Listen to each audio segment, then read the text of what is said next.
இன்றைக்கு நான் யோசிச்சு பார்க்குறேன். எபேசியர் 2ஆம் அதிகாரத்தினுடைய 12ஆம் வசனத்தை நாங்கள் அடிக்கடி தியானிப்போம். ஒருவேளை நீங்கள் நிறைய வீடியோஸில் கூட நீங்கள் கேட்டிருக்கலாம் இந்த வார்த்தையை. ரொம்ப ரொம்ப பிளஸ்ஸடாக நாங்கள் ஃபீல் பண்ண வச்ச வார்த்தை அது.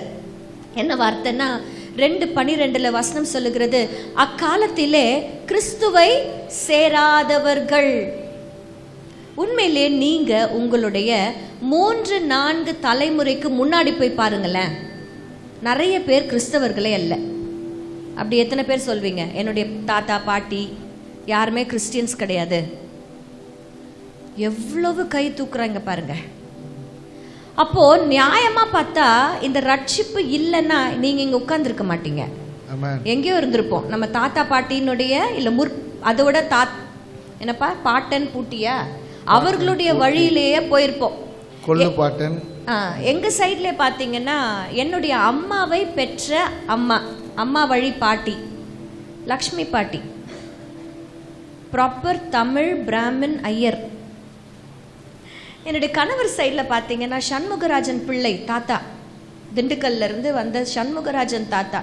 ஒரு நிமிஷம் யோசிச்சு பார்க்குறோம், அன்றைக்கு லக்ஷ்மி பாட்டிக்கு கிடைக்காத ரட்சிப்பு, சண்முகராஜன் தாத்தாக்கு இல்லாத ரட்சிப்பை ஆண்டவர் ஜெசந்தாக்கி எனக்கும் டேவிடாக்கி இவருக்கும் கொடுத்துருக்கிறாருன்னா எவ்வளவு பாக்கியமுள்ள கிஃப்ட் தெரியுமா அது?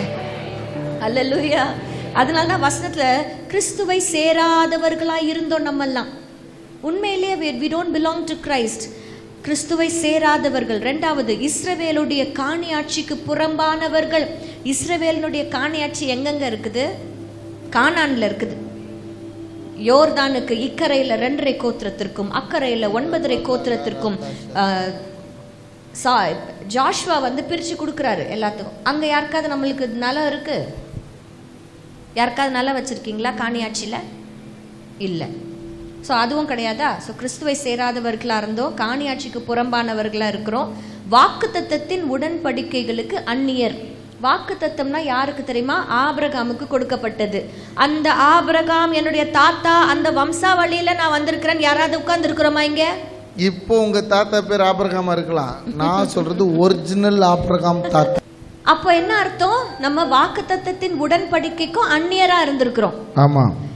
அதுக்கப்புறம் பார்த்தீங்கன்னா நம்பிக்கை இல்லாதவர்களா இருந்திருக்கிறோம், தேவனற்றவர்களா இருந்திருக்கிறோம். இப்படிப்பட்ட நம்மளை இங்க ஆண்டவர் அவருடைய பிள்ளையா உட்கார வச்சிருக்கிறாருன்னா ரட்சிப்பு தான் காரணம். அல்லேலூயா. அல்லேலூயா. அந்த ரட்சிப்பு தான் காரணம்.